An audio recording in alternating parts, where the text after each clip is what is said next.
Good afternoon. This is the Emergency Preparedness Committee of the Minnesota Geospatial Advisory Council. Today is April 3rd, and off we go. Meeting housekeeping, roll call. It's being auto recorded, so there's no reason to wander on through names and the rest of it. Meet and greet, since we're online, that has kind of been parked.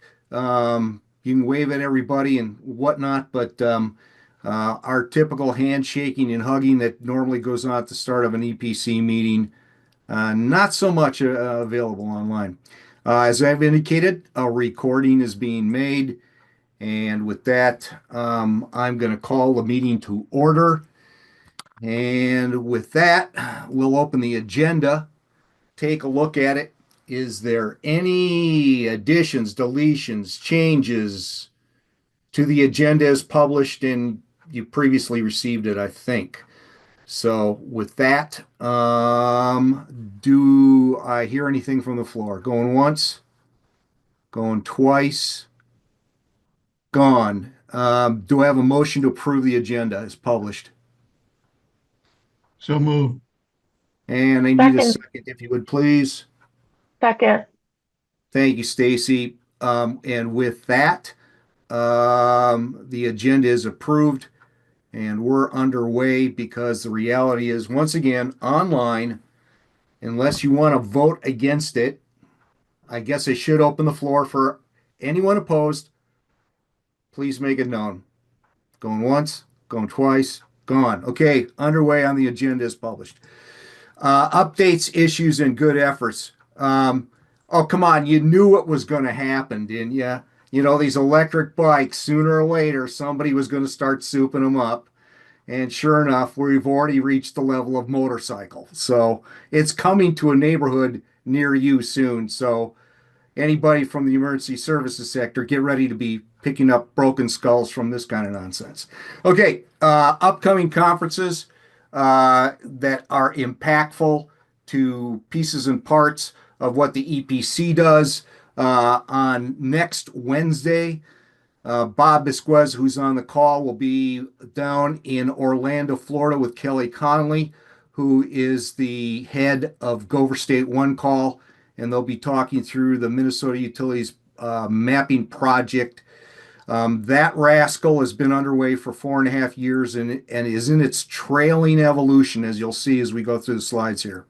June 5th, yours truly is going to go down and talk to the folks in Iowa about emergency. And you've seen me give the pitch if you've been to the GIS-LAS event. Same darn thing. I'm going to wander on down to Iowa using the U.S. National Grid to speed emergency response on parks and trails. And I've submitted an abstract to try to do piggyback over at Kalamazoo, Michigan. And hopefully that'll come through so we can help continue to spread the word.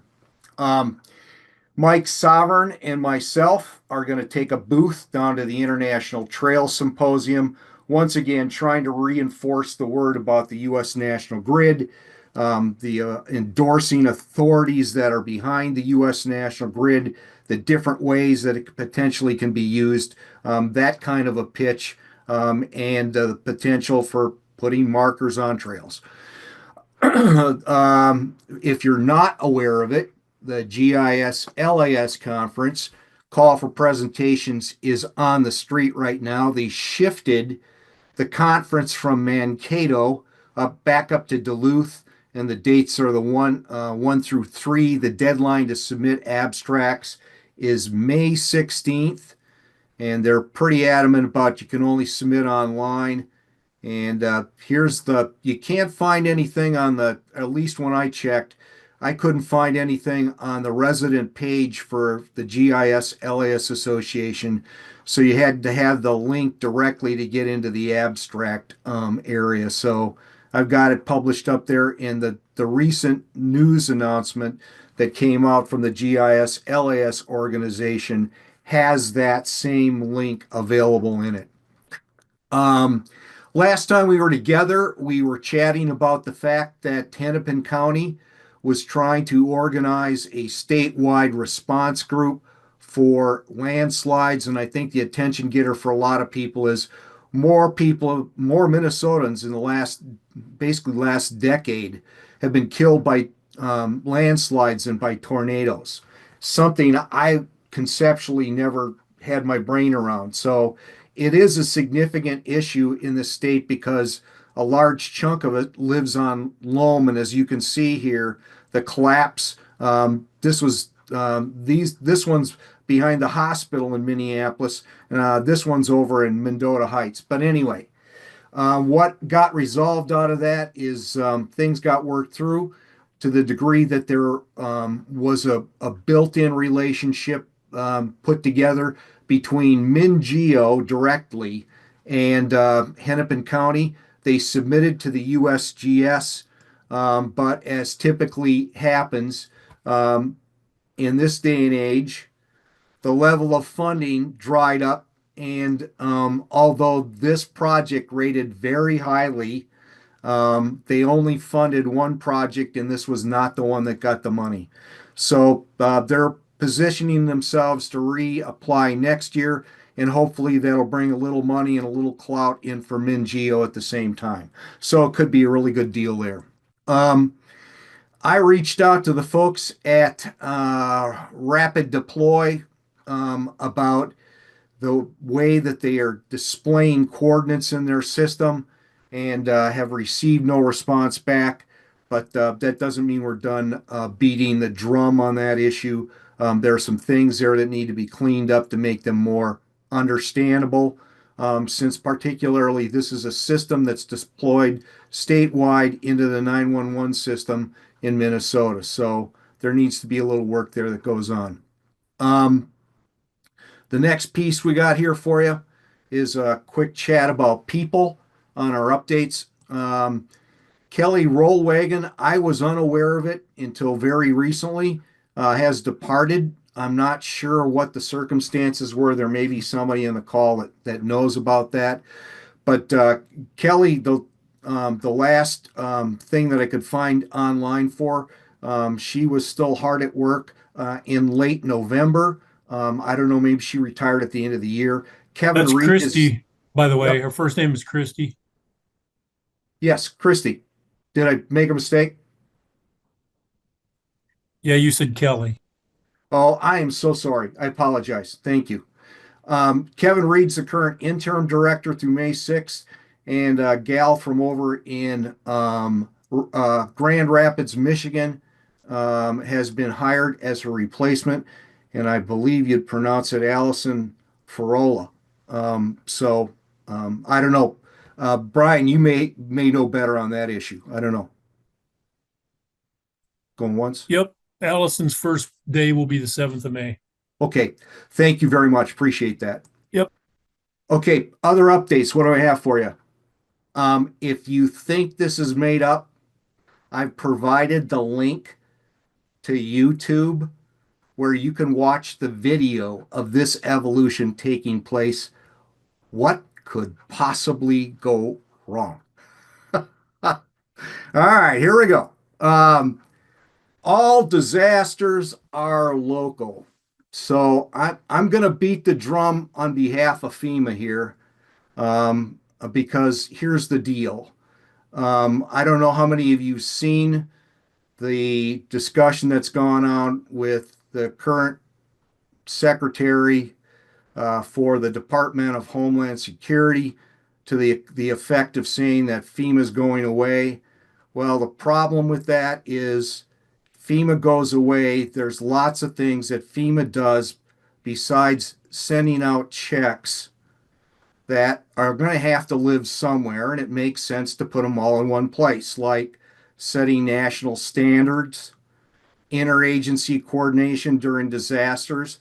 And that's both the mission assignment piece and the reality that man-made could get very, very sticky where the capacity of the state is quickly exceeded, and the only way to respond effectively will be with federal assets. So I'm wondering how they're thinking they're going to do that. Then there's this thing called national special security events. like presidential inauguration, the Super Bowl, the Final Four, all of that stuff. There's a lot of coordination that goes into those kinds of events, and that needs to be parked somewhere. And then there's the one that's most often overlooked, and it's the reality that FEMA owns the responsibility for continuity of government.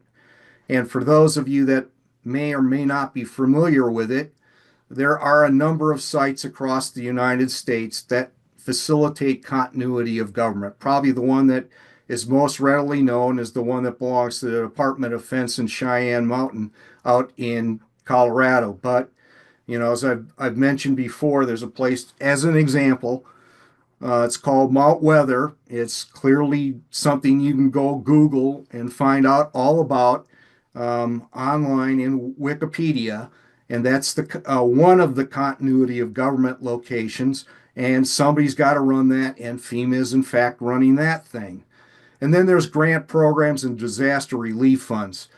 One of my best buddies that used to work down at FEMA Region 5 in Chicago, he said the biggest problem we have is this misperception that FEMA runs around with all kinds of stuff sitting in storage.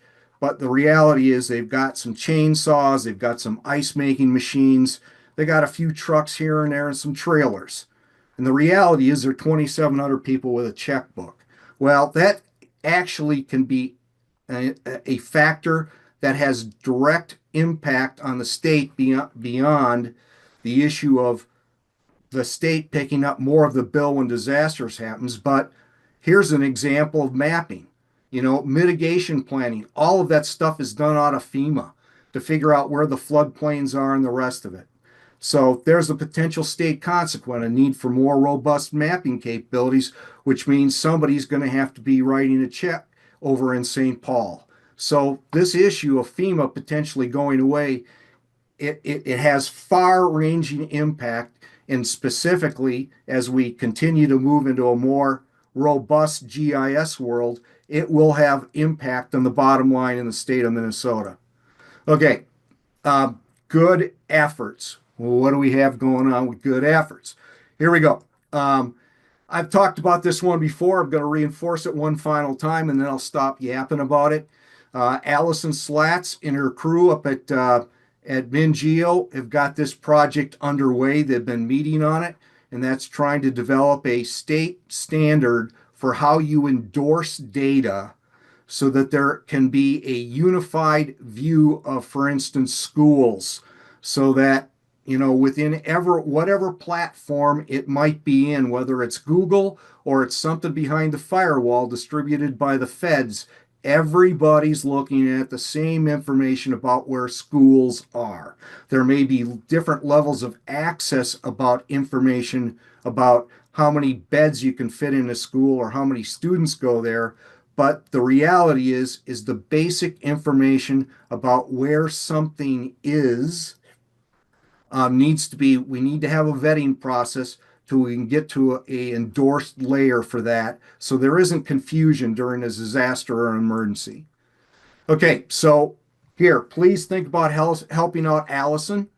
You can contact her if you find interest in trying to help set a procedural way forward on this issue. There's her email address.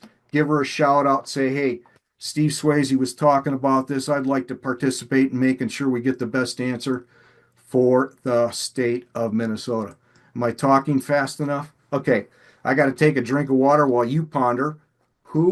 What did I forget? Are there other victories, other defeats out there? Going once, going twice. Let's see, hold on. Steve, this is Yep, Kurt.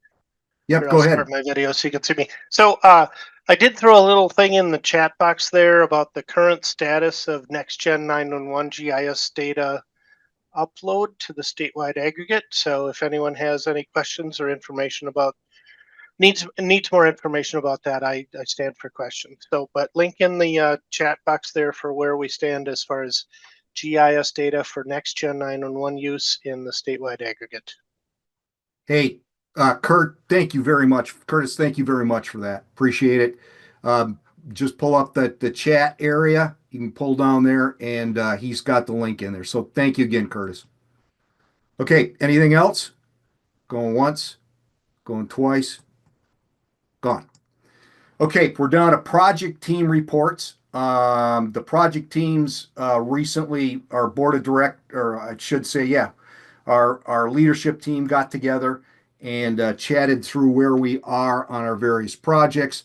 I'll do the preponderance of the yapping on moving us through here so we can get it done quickly. There are a couple of places I think where we'll want to have some folks jump in and maybe add some color to the comments. So here we go. Project team reports. Here's your leadership team provided also with the ex officios from MinGeo sitting in on it. Our next meeting, and guests are always welcome. Come on in and find out, how we're thinking about things. But that'll be Tuesday, May 27th at 1 p.m. You can scribble it down, send me an email right there at chair@mgacepc.org, and I'll make sure you got the link information and away you go. Two general things from the overall committee, the leadership team. The first one is here are our priorities is set for 2025, and we're talking the remainder of fiscal 2025, which will spill into 2026 as we go forward. First one is this geospatial preparedness. We're looking at a project team to develop documentation that will help the Minnesota emergency services sector and geospatial communities understand how to obtain federal, state, and local remote sensing resources, which can be used to help manage incidents and disasters. I vision that project to end around June 26th. Of course, that would be a written document, and it's going to require a lot of vetting as things go forward with that. But conceptually, that's what that first one is. Then there's the critical infrastructure data workflow, which piggybacks on what MinGeo is doing right now with trying to develop the vetting process for that kind of information.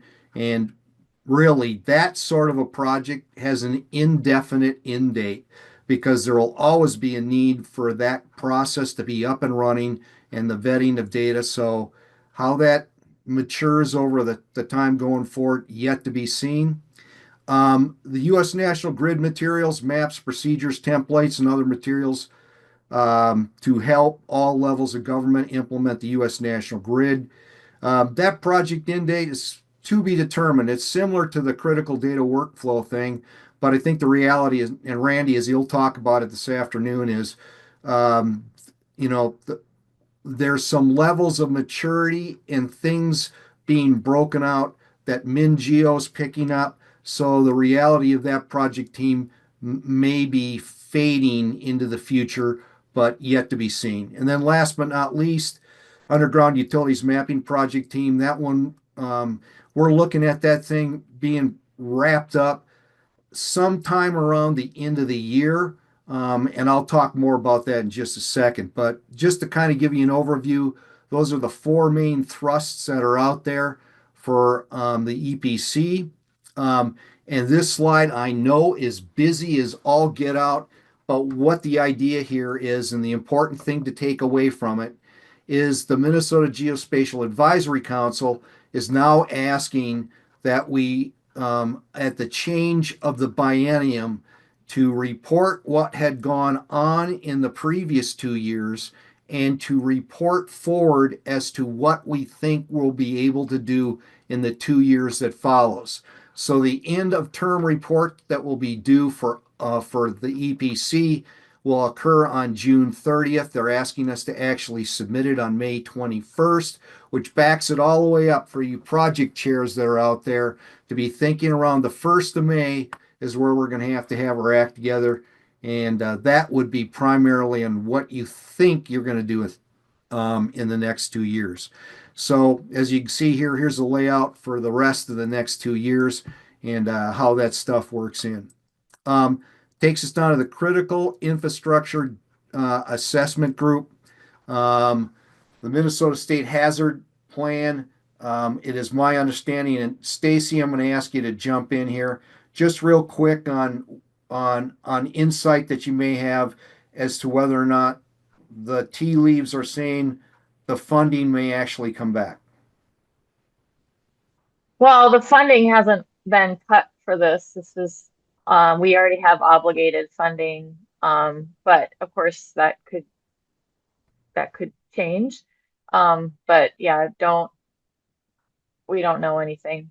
No, but I don't think anybody at HSM knows anything yet about how Okay. that funding will continue or not. Okay. I apologize. I Yeah, thought you but said yeah, during. it's Yeah, definitely a well, threat. okay. I thought you said the funding had been cut. So I apologize. So this is Brian. If I could, let me just address that kind of that elephant in the room with FEMA. Here's what we know for sure. The president issued an executive order for FEMA to take a look at, I think it was 7 or 8 different programs, if you will, or components of the organization. And each one of those has a specific timeline for this assessment to happen and report back to the president's commission or his council or whatever. That's the only official guidance that FEMA has received that we know about from the federal government. Everything else is speculation. Regardless of what the Director of Homeland Security is saying publicly, FEMA has not stopped funding anything. The only thing that has happened as far as funding goes is on some of our public assistance projects, not some of them, in the public assistance arena, FEMA is taking a closer look at all applications to ensure that they meet all of the requirements. So that is the only official word we have from FEMA. Everything else is just speculation. So if you have any questions, I'd be glad to follow up. Thanks. Brian, that is so helpful. I really appreciate you being here from HSIM. You know, we could spin on wheels for, however long, but hearing it directly from, if you'll excuse the expression, the horse's mouth is very helpful. Thank you. Yeah, and I guess one ask from us is if you could help spread that word because we are, as you can imagine, inundated with RFI requests from people. Right. What's going on? What are we going to do? What are you guys doing to prepare for it? And the bottom line is nothing has happened yet. Okay. So while we are making contingency plans and working through a lot of the possibilities, let's all calm down and stop responding to social media. I would love if you could pass that along. Thanks. Well, we will do that for sure. In my wrap up notes, I will make sure when I send it out to the EPC that I include verbiage along those lines. And Brian, just so for the group that's on right now, could you drop your email address into the chat? I know you probably don't want to be inundated any further, but to the degree that if somebody has a specific question that exceeds what Brian just chatted about, would you be willing to answer it? Yep, I'll try and drop it in there. And yeah, I'll do the best, we'll do the best we can to answer those questions. Thank you, Brian. Super appreciate it. Okay, next meeting of Stacy's group, April 14th at 1 p.m. And you can find, I'm very naughty. I haven't got you posted yet, Stacy, but I'll get the link up on the calendar. So I'm just scribbling a note here so I remember. Okay, cool. Takes underground utilities mapping.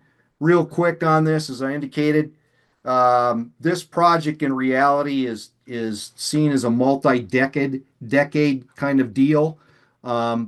The 2 parts that were our participation was specifically requested came along the lines of getting these first 2 pieces in place because they had such a heavy geospatial component to it.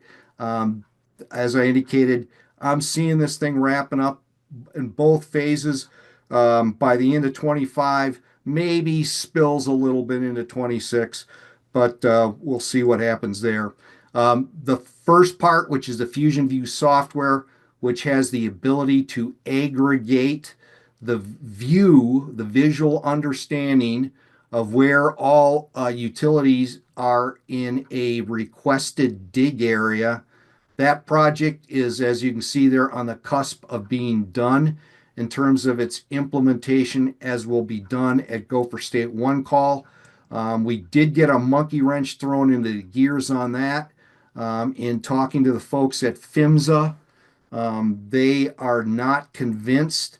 They believe the funding will be there sufficient to pay out on the entire grant, which was 100,000. But unlike in past years, they're thinking that spongy ground on whether or not there's going to be an ability to extend the funding. So that has kind of changed the whole approach to how this project's going to be finished up, in that we're going to have to go like crazy on getting the field data collect software along to the point where it's ready to go, and then move back to getting the core software in the beginning available as open source. What does that mean to you? Well, here's kind of what the schedule looks like. We're thinking Fusion View initial operating capability. This is One Call Concepts. That's the service provider for Gopher State One Call. We think that they'll actually be bringing on their first legitimate integrated into system participants around June 1st, our next large group meeting on the 12th, and then Fusion View finally accepted and signed off as being fully operational at Gopher State One Call around June 30th. And then potential into funding I talked about, and Fusion View open source release. Thursday, June 12th, as I indicated, is the next meeting. And again, you'll be able to find this on the calendar or over at the website for the effort. Education, two components to that. Corey runs that deal. We've got the Geospatial Community Resilience Volunteers. That's folks that have stuck up their hands. This is a no-cost deal. This is a strictly volunteer thing, that if somebody at a local community emergency manager type needs some GIS support, we put out the call, and if someone's available to help them maybe do a mitigation map or whatever, that's the idea there. And then outreach, we're currently stuck online only. Here's a quick snapshot of what our website views have looked like over time. This anomaly in here was due to personal circumstances for me, which did not allow me to really do any participation. And then you can see where we are with getting our educational videos up and available. Right now we're at 8,200 views. By comparison, Minnesota GIS LAS is around 5,600. So it's a substantial effort, and is getting used clearly. And then we've been averaging about 32 per meeting. So kind of just a quick snapshot of what the overreach or outreach has been looking like for us. Okay, this project I've already chatted through. It's going to take a lot of reading of a lot of documents to try to figure out how to create the outline in the first place. And so this reality for us is, in getting this project going, Brian Huberty, myself, and Don Vance from Civil Air Patrol, read through the current resources, draft an outline, and then commence outreach and full committee organization efforts or organizing efforts, and then working through the steps that are the rest of the way to getting a document refined and available for publications with, all the powers to be blessings on, okay, they've gone through, they've looked at this is a helpful document, or we need to fix X, Y, and Z. Okay, next meeting of that group to be determined, expected to be in July, as I indicated. It's still in its formative stage. And then down to U.S. National Grid, the Institute. It's always a reminder of why we're here.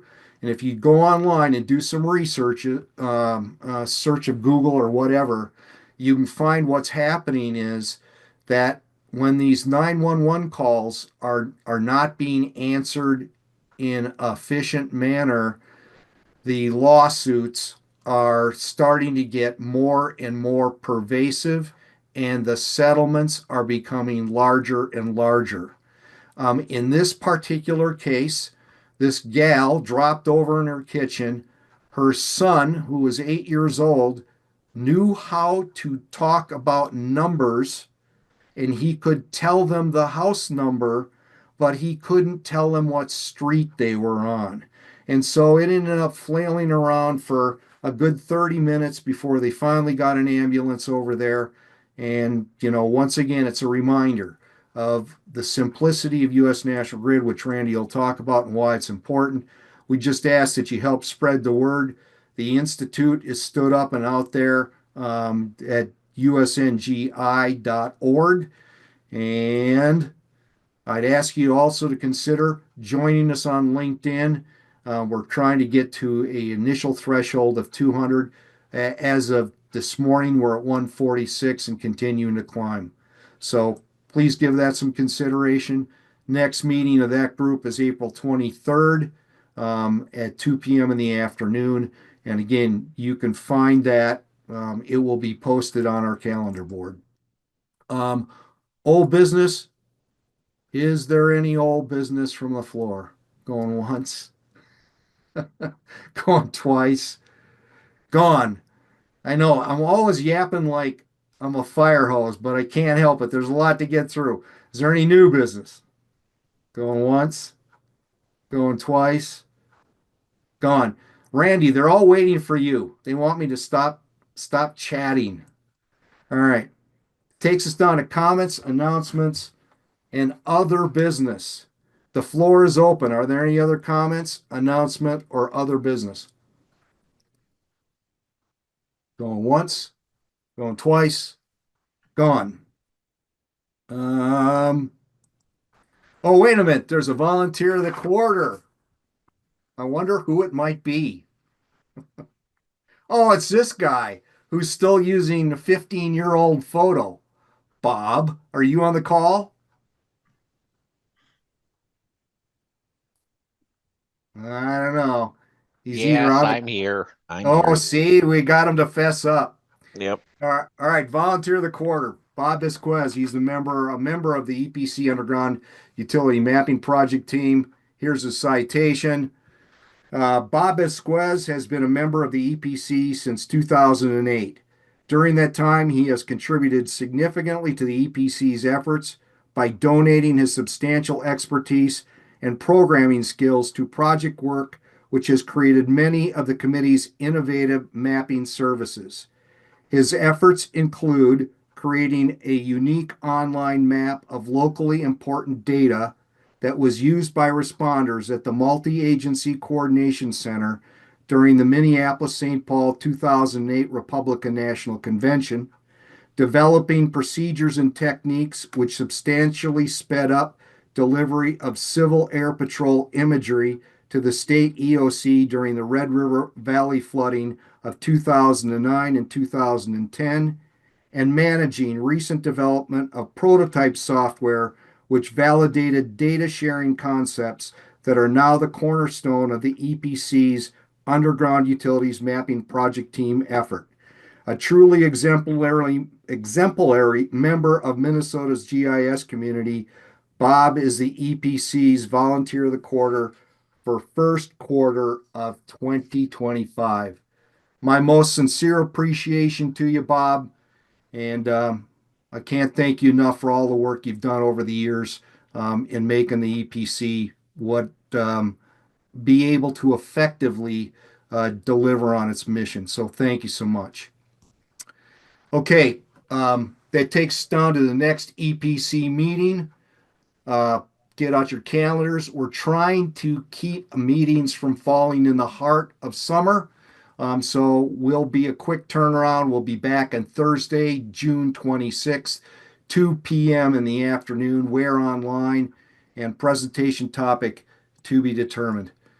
Okay, I yapped longer than I normally do, and I apologize, Randy, for running in a little bit of your time. But please consider you're good to go. Do I have a motion from the floor to adjourn? Move. Do I have a second? Second. Anyone opposed? Hearing no one opposed, our meeting is adjourned. Here's a closing thought for you. What we live for is not to make life less difficult for each other. Did I read that right? What do we live for if it is not to make life less difficult for each other? Anybody know who George Eliot is? Well, I told you the answer right there. Victorian writer Mary Ann Evans, Hiding as a Man. Clever girl. She got her books published. Okay, takes us down to presentation, U.S. National Grid.